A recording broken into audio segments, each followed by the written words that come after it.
kita pahami paling tidak dalam semalam itu, paling tidak dari kaji kita sifat 20 ini, siko dari yang banyak-banyak yang kita kaji ini, kira-kira dalam semalam itu paling tidak siko itu nempel nian, jangan sampai tidak. Tapi di sini kita langsung masuk ke kaji ke sifat ma'ani. Jadi tidak usah lagi kita ngulang lagi dari pucuk nian kan. Sifat ma'ani ini, karena sifat ma'ani inilah yang paling efisien, yang paling dominan di dalam kita mencari atau mengenal diri yang sebenar diri ini.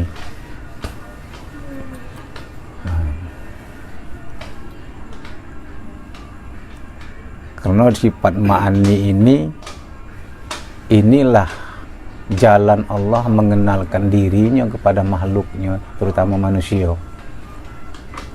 Itu dengan sifat hayat, ilmu, kodrat, irodat, syama, basar, kalam.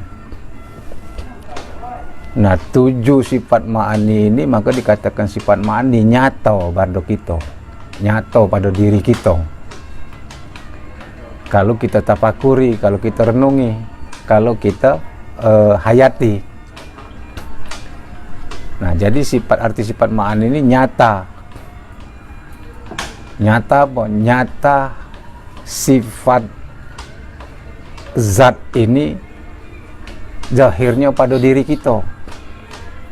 Nah, melalui sifat inilah sebenarnya Allah ini mengenalkan diri kalau kita tidak berpikir, sehingga kita kenal, kita tahu siapa Allah ini kan, yang mana Allah ini sebenarnya melalui sifat ma'ani ini.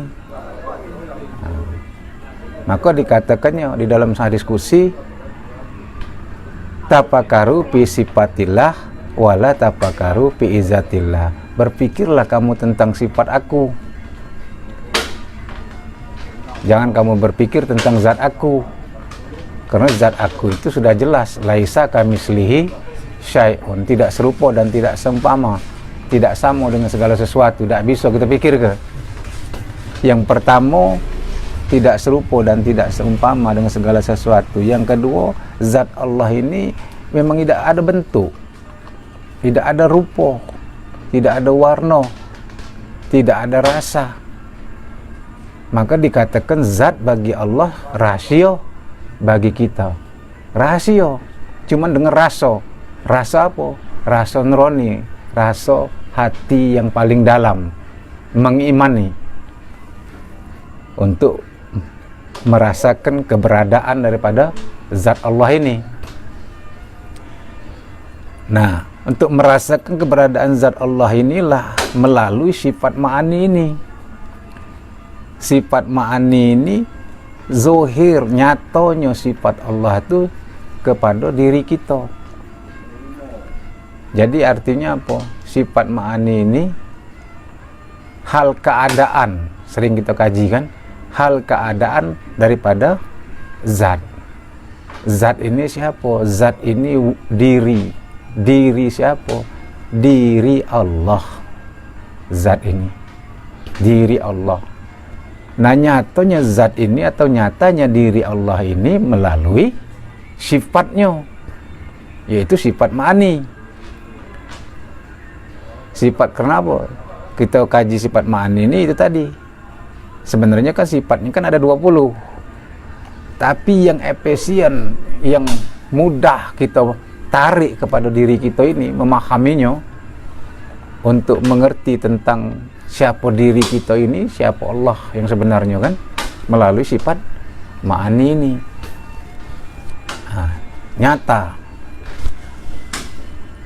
Nah, sifat ma'ani inilah yang disebut sebenarnya Rahman dan Rahimnya Allah kepada kita nih.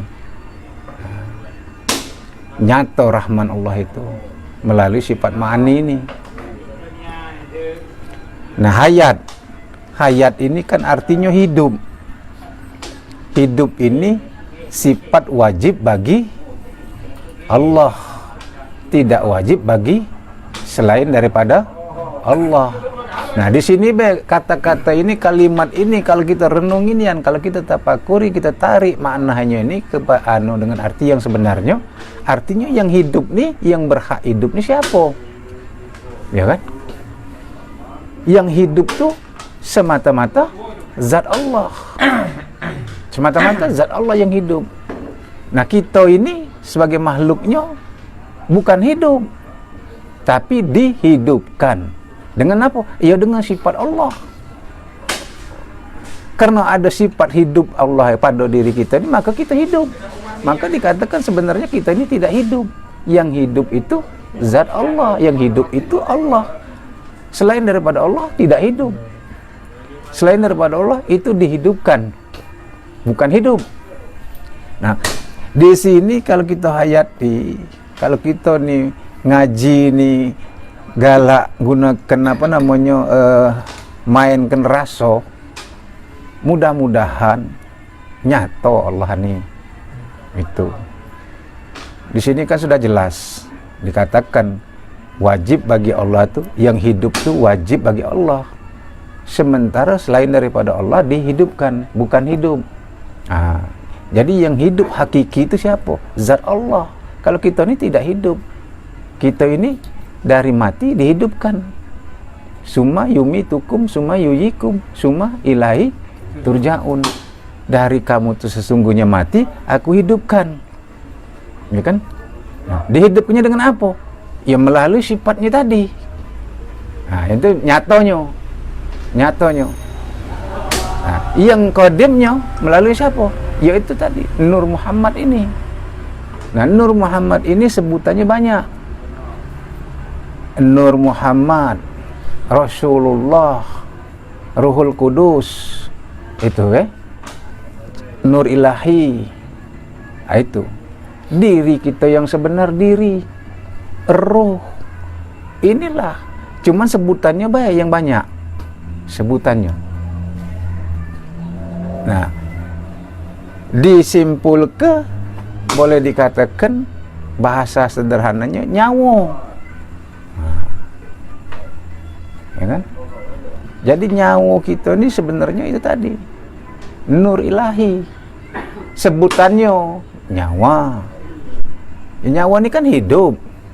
Maka dikatakan yang hidup, yang si hidup. Yang nyawa, yang hidup ini siapa? Yang hidup ini kelakuan daripada zat Allah, kelakuan daripada diri Allah.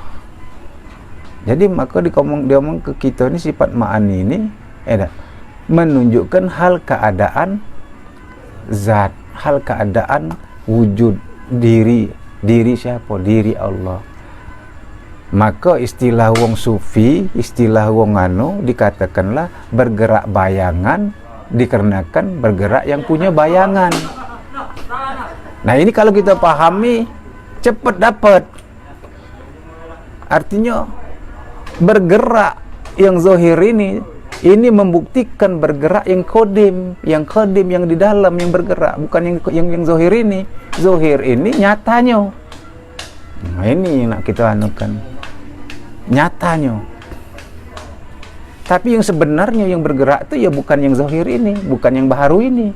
Kalau yang baharu ini tidak bisa bergerak. Yang bergerak itu yang kodim. Mana yang kodim? Yang maknawiyah itu, yang hayun itu. Kalau ini yang di sini ini boleh dikatakan inilah yang disebut hayat. Nah, hayat inilah menunjukkan daripada kelakuan si hayun. Nah, hayun ini, nah ini perlu kita pahami supaya jangan keliru. Sifat ini, yang namanya sifat itu tidak berpisah dengan zat. Yang namanya sifat itu tidak bercerai dengan zat. Yang namanya sifat itu esah dengan zat. Nah, jadi sebenarnya sifat ini kalau kita simpulkan ya zat. Itu ngerti kayaknya tuh. Jadi sifat ini sebenarnya zat. Tapi karena zat ini sudah dikasih tahu, wala tafakaru fi izzatillah, jangan kamu berpikir tentang zat aku. memberikan jalan kepada kita untuk mengenal diri dia melalui sifatnya. Bagi orang yang menggunakan akal pikirnya itu. Nah, sifat inilah yang hidup. Hidup inilah yang disebut sifat. Nah, hidup ini kita sudah tahu, yang wajib hidup itu siapa? Yang wajib hidup adalah zat Allah. Zat Allah ini zat ini diri, zat ini diri yang bernama Allah, dikasih nama Allah. Nah, dikasih nama Allah. Zat ini. Jadi zat ini dia punya apa namanya?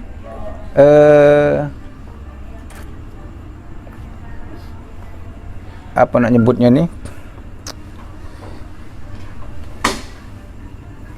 Cuman ya zat ini berkelakuan maka disebut sifat.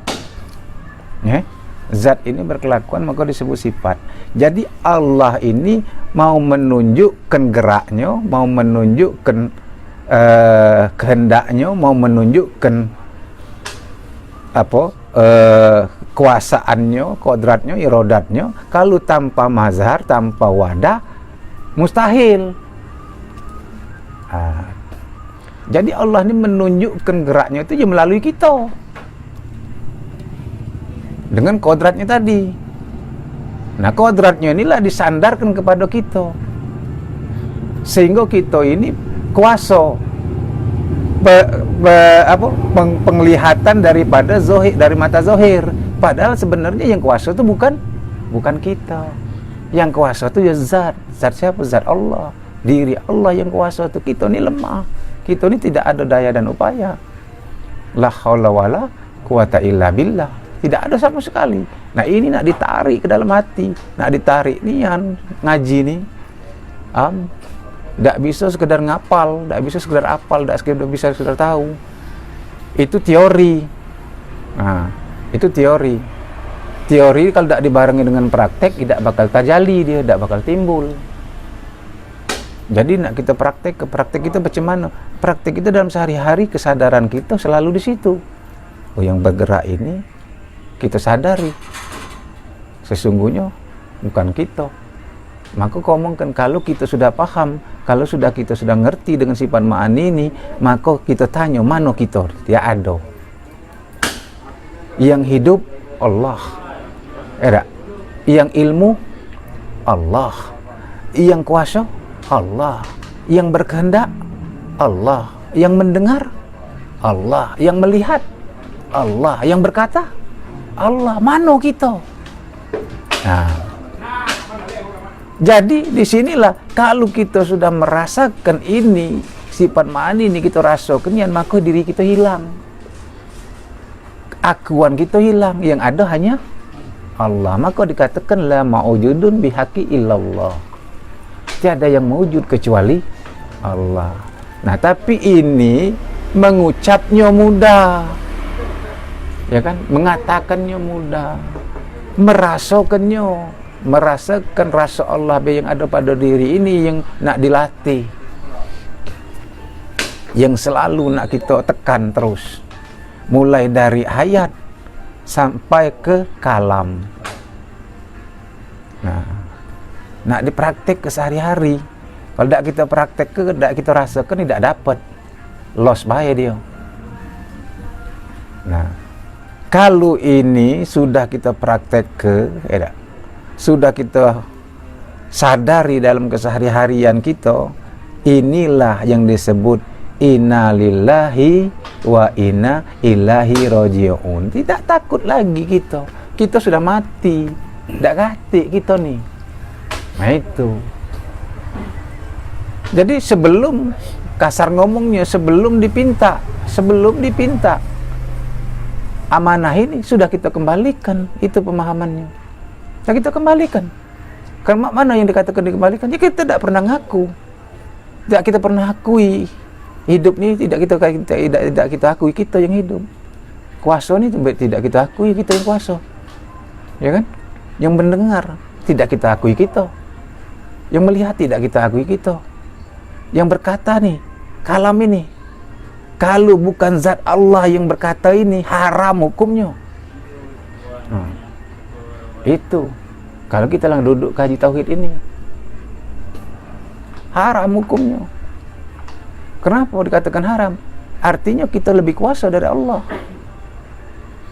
Karena jelas dari sifat 20 itu, dari sifat ma'ani yang paling terakhir kalam, berkata-kata. Siapa yang wajib berkata-kata? Allah. Kita bisu. Maka dikomongkan, kalau kita duduk di kaji tauhid ini, kalau berkata-kata ini masih kita rasakan, kita hukumnya haram sebenarnya. Nah, itu yang kerasnya nih. Karena apa? Kenyataannya memang yang berkalam ini, yang berkata ini adalah zat Allah, bukan kita. Kita tidak mampu. Nah, zahirnya, nyatanya dinyatakan kepada kita. Sekarang nak bukti, kanlah sering kita buktikan. Bukti bahwa yang berkata ini yang si hidup. Contoh, orang mati mulut ada. Kenapa tidak bisa berkata-kata? Kenapa? Si hidup tidak ada lagi. Sifat hidup tidak ada lagi di situ. Sudah kembali. Sudah kembali ke mana? Ya kembali kepada yang hak. Kembali kepada zatnya. Ya kan? Nah, jadi kalau kita ini duduk di kaji ini, kalau kita benar-benar paham, benar-benar kita sadari, tidak ada lagi rasa takut, rasa bimbang. Maka di dalam ayat Al-Quran itu disebut sebenarnya para wali Allah itu tidak ada rasa keraguan, tidak ada rasa ketakutan di dalam hatinya. Karena dia sudah jelas-jelas, sudah beneran, sudah jelas-jelas tahu.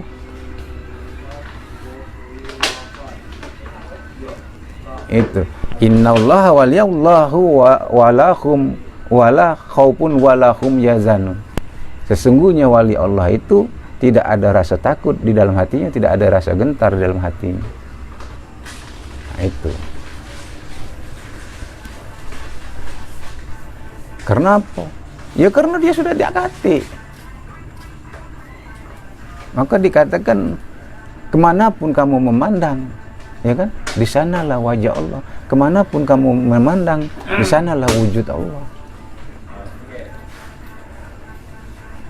Karena kita yakin, kita tahu bahwa sebenarnya yang wujud ini adalah zat Allah, adalah diri Allah, ya kan?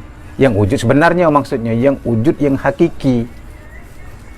Nah, jadi wujud yang lain-lain daripada Allah ini bukan wujud hakiki, ini wujud majazi, wujud bayang-bayangan, wujud sangka-sangka.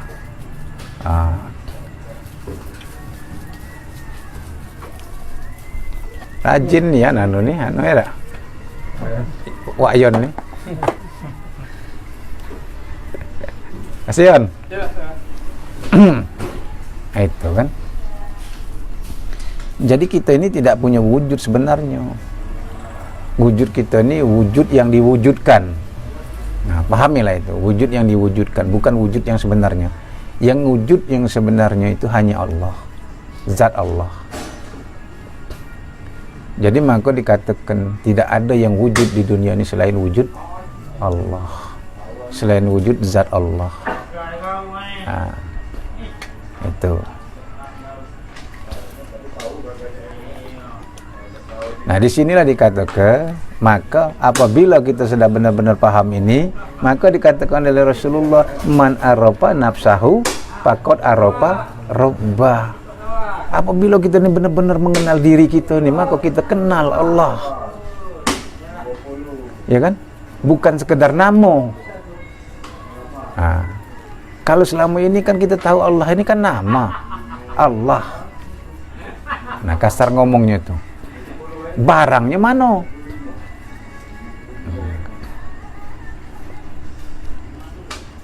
Nah, kita mengetahui Allah ini itu tadi melalui sifatnya yang dizahirkannya, yang dinyatakannya kepada diri kita.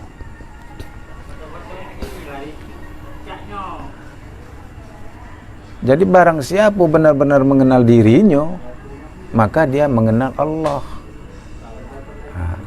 Kata-kata ini kalau kita renungi, kita pikirkan benar adanya, ya kan? Yang mana sebenar diri kita ini? Ya, yang disebut sebenar-benar diri kita itu, ialah siapa? Itu tadi, yang sebenar-benar diri kita ini. Yang sebenar-benar diri itu kan yang hidup, yang merasa, yang tahu, yang kuasa, yang mendengar, yang melihat, yang berkata. Itu yang sebenar-benar diri kita nih. Nah, yang sebenar-benar diri kita ini siapa?